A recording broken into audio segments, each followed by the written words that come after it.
The Buddha said that all skillful qualities are rooted in heedfulness. Heedfulness is a sense of danger. There are things you have to watch out for, but there's something to be done about them. If there were nothing that can be done about them, heedfulness wouldn't mean anything, wouldn't accomplish anything. It's when you're heedful in a situation where your heedfulness makes a difference, that's when it's important. You protect yourself from dangers. And you develop good qualities in mind. As the Buddha said, the 5 strengths are based on heedfulness.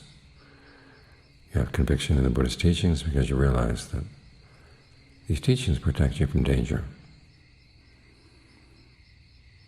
And if you have conviction, then you work on developing the good qualities that the Buddha said will lead to happiness, and abandoning the unskillful ones that lead to unhappiness. You have to keep this in mind, so you're mindful. And you get the mind into concentration, because the mind needs food. And if it doesn't have the food of concentration, it's going to go feeding off other things. This is when you learn that you can't really trust yourself. Because often when the food that comes from virtuous behavior is not available, or the food that you can get through virtuous behavior is not available, a lot of people just go ahead and do whatever's convenient. Forget about the precepts, forget about principles of goodwill, compassion, because they're hungry. You feed the mind with concentration. This makes you more reliable, makes you safer. And then you develop the discernment that puts you in a position where ultimately you don't need to feed at all. That's when you're totally safe. Safe both in the sense that you are safe from dangers outside, and you don't present any dangers yourself. Because the dangers outside, those are things the Buddha says you've got to accept. We're born into this world, we have a physical being, physical body, and it's going to be subject to illness, it's going to be subject to pains. It's going to be subject to aging and death. And it's also open to attacks. This is an aspect that the Buddha doesn't talk about that much, but it is there in the suttas. The fact that you've got this body means that people can attack you with sticks and stones, knives. Of course, they didn't have guns and bombs in those days, but the same principle applies. We leave ourselves exposed to dangers like this. So the pains that come from that, the Buddha says, learn how to accept the fact that these things can happen. Accept the fact that people will say harmful words, harsh words, hurtful words. After all, they have mouths. They can use their mouths anywhere they want. And they're hungry too. If we get in their way, they'll do what they can to push you out of their way.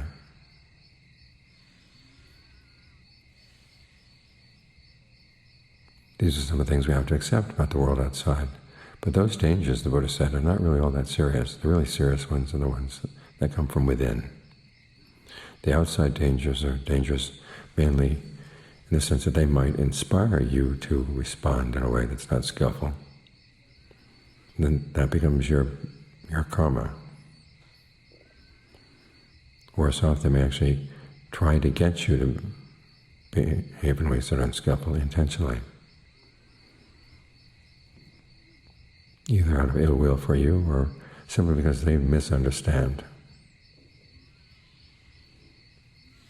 There are a lot of well-meaning people out there who can hold really harmful ideas. So you have to be really careful. Because if you adopt their ideas, then you start doing harmful things as well. But the real reason you might pick up on those ideas is because you have the germs inside. You're a hungry person too. And you can do dangerous things. That's why we focus on developing the mind. Because as we develop the mind, we learn that we can respond to outside dangers in a skillful way because we don't feel so threatened by them. One, we accept them, but we don't just stop with acceptance. In the case of pain, Buddha teaches how to be with pain but not be overcome by it. He teaches it in very general terms. You're doing breath meditation, or as you're breathing in any case, if you see there's a potential for pleasure in the body, you develop that potential. You see there's a potential for rapture, you develop that, because that gives you a place to stand. So when there are pains in other parts of the body, you don't feel totally exposed, totally threatened. You have a safe place to be. Simply let the pains have another part of the body. And then as the mind settles down, it can develop that sense of well-being. Then you look at how you perceive the pain. That's all the Buddha says. You look at what he calls mental fabrication, which includes perceptions and feelings. And then you try to calm those perceptions down, you calm those feelings down. It doesn't give much. This is an area where the Ajahns have lots to say. John Lay will talk about perceiving the breath energies in the body flowing through the pain. John Mahabhu will talk about how you relate to the pain, how you visualize it to yourself. Do you visualize it as a solid block, or is it discrete moments? In those discrete moments, are they coming at you, or are they going away? Here's some of the questions you can ask. And you find that as you take a more proactive approach to the pain, it's not as scary as you thought it was. When you're running away from it, it seems huge. When you turn around and really face it, it begins to shrink. You begin to understand the extent to which your perceptions have made the pain a much bigger problem than it has to be. And if someone else is inflicting pain on you, then the Buddha says, try to make your mind expansive. This is one of the common themes throughout all the ways in the Buddha has you deal with the things you have to accept. Expand your mind. Expand your goodwill. Expand your compassion, your empathetic joy, your equanimity, as is appropriate. If someone's attacking you, he says, have goodwill for them. And start your goodwill there. We're often told, start goodwill with yourself and then go to people you like and then people you're neutral about, people you don't like.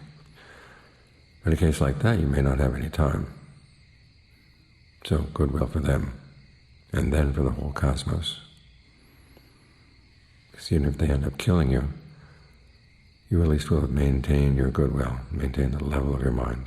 And that more expansive mind presents a lot fewer dangers to you than a more narrow, vengeful state of mind would. So you protect yourself through your goodwill. The same with harsh words. The Buddha says to think of your mind as being like space. People can come and try to write words on space, but there's no place for it to stick. Space is vast, but has no surface. It doesn't hold things. Have a mind like that, and then you're a lot less likely to pose a danger to yourself. Because there are things the Buddha says you don't accept, and the main thing you don't accept is when unskillful qualities come into mind. In particular, the unskillful qualities of sensuality, ill will, harmfulness, as these directly prevent you from getting into concentration. And when you can't get into concentration, where are you going to feed?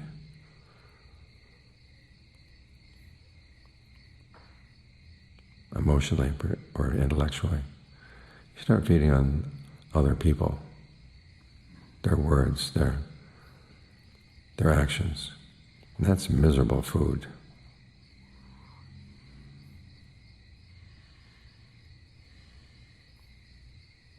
So work on developing the the opposite of those unskillful qualities: renunciation, goodwill, compassion.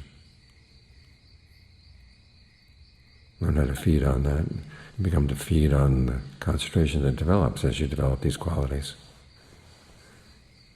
And when you're feeding well inside like this,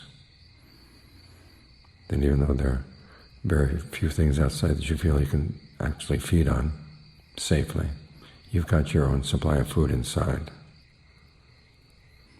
And you're a lot more trustworthy as a result. So even though there are dangers in the world outside, remember, the big ones are inside. But those are things you can do something about. When they talk about accepting causes and conditions, you accept the fact that there have been bad choices in the past and you're going to have to experience some of the results of those bad choices. But you don't have to make bad choices now. You have that freedom. And we meditate to make the most of that. Develop a sense of well-being as you stay here with the breath. Learn how to feed on that. Be nourished by that, healed by that. And you'll be a much safer person.